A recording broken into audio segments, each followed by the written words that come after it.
Duke Di Renoir, and today we're taking a look at some intriguing mysteries. To be buried while alive is, beyond question, the most terrific of these extremes which has ever fallen to the lot of mere mortality. That it has frequently, very frequently, so fallen will scarcely be denied by those who think. We know that there are diseases in which occur total cessations of all the apparent functions of vitality, and yet in which these cessations are merely suspensions, properly so called. They are only temporary pauses in the incomprehensible mechanism. A certain period elapses, and some unseen, mysterious principle again sets in motion the magic pinions and the wizard wheels. The silver cord was not forever loosed, nor the golden bowl irreparably broken. But where, meantime, was the soul? Inevitably, I always end up digging deeper into the macabre things. Many years ago, it's still fresh in my memory, in the neighboring city of Baltimore, where it occasioned a painful, intense, and widely extended excitement. The wife of one of the most respectable citizens, a lawyer of eminence and a member of Congress, was seized with a sudden and unaccountable illness, which completely baffled the skill of her physicians. After much suffering, she died, or was supposed to die. No one suspected, indeed, or had reason to suspect that she was not actually dead. She presented all the ordinary appearances of death. The face assumed the usual pinched and sunken outline. The lips were of the usual marble pallor. The eyes were lusterless. There was no warmth. Pulsation had ceased. For 3 days the body was preserved unburied, during which it had acquired a stony rigidity. The funeral, in short, was hastened on account of the rapid advance of what was supposed to be decomposition. The lady was deposited in her family vault, which for 3 subsequent years was undisturbed. At the expiration of this term, it was opened for the reception of a sarcophagus, but alas, how fearful a shock awaited the husband, who personally threw open the door. As its portal swung outwardly back, some white-appareled object fell rattling in his arms.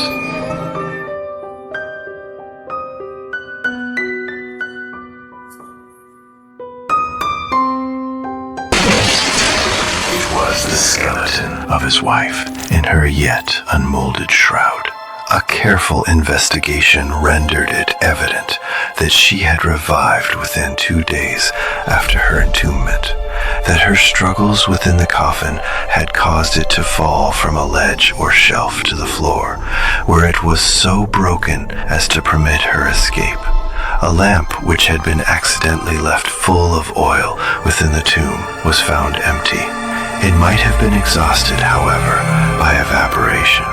On the uttermost of the steps which led down into the dread chamber was a large fragment of the coffin, with which it seemed that she had endeavored to arrest attention by striking the iron door. While thus occupied, she probably swooned, or possibly died through sheer terror, and in failing her shroud became entangled in some iron work, a lamp which projected interiorly. Thus she remained, and thus she rotted erect.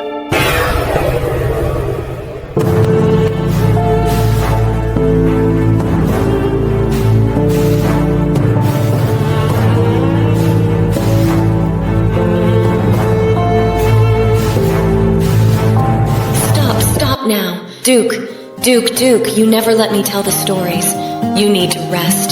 People don't know, but you try very hard to materialize in this world. If people imagined a spark of your effort, they would subscribe to this haunted channel and share all the videos on their social networks.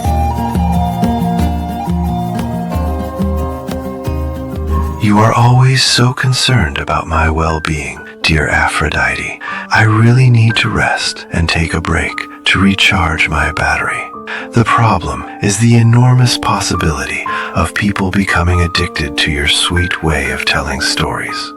Please take this opportunity and tell us about the young Mademoiselle Victorine Lafourcade.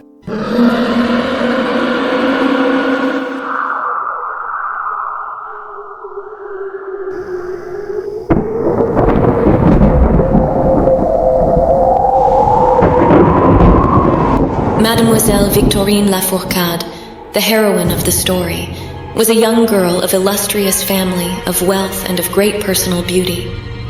Among her numerous suitors was Julien Bossuet, a poor litterateur or journalist of Paris.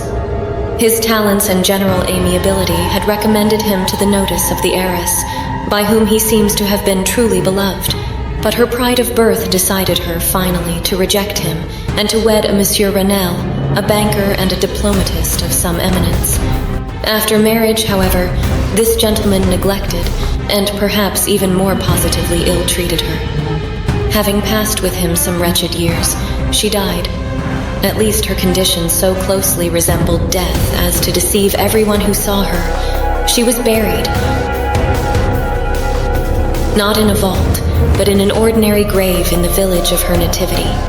Filled with despair and still inflamed by the memory of a profound attachment, the lover journeys from the capital to the remote province in which the village lies, with the romantic purpose of disinterring the corpse and possessing himself of its luxuriant tresses. He reaches the grave. At midnight, he unearths the coffin, opens it, and is in the act of detaching the hair when he is arrested by the unclosing of the beloved eyes. In fact, the lady had been buried alive. Vitality had not altogether departed, and she was aroused by the caresses of her lover from the lethargy which had been mistaken for death. He bore her frantically to his lodgings in the village. He employed certain powerful restoratives suggested by no little medical learning. In fine, she revived. She recognized her preserver. She remained with him until, by slow degrees, she fully recovered her original health. Her woman's heart was not adamant, and this last lesson of love sufficed to soften it. She bestowed it upon Bossuet. She returned no more to her husband, but concealing from him her resurrection, fled with her lover to America.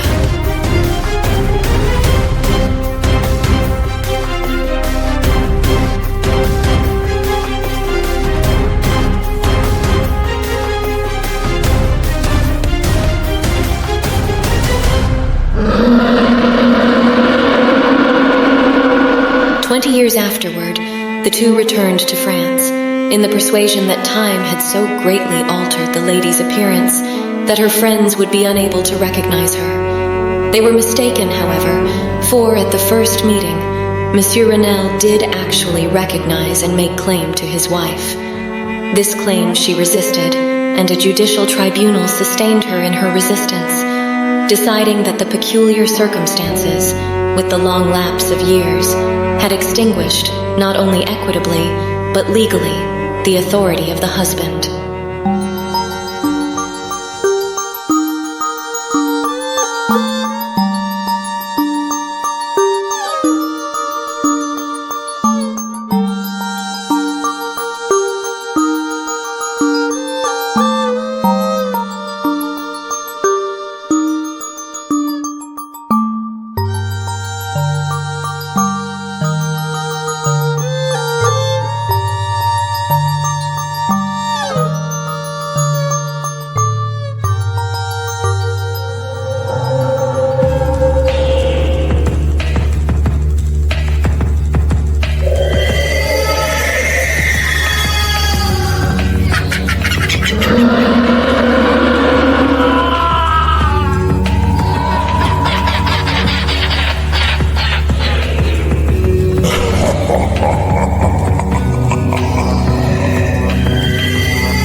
me, boom, boom, hot too.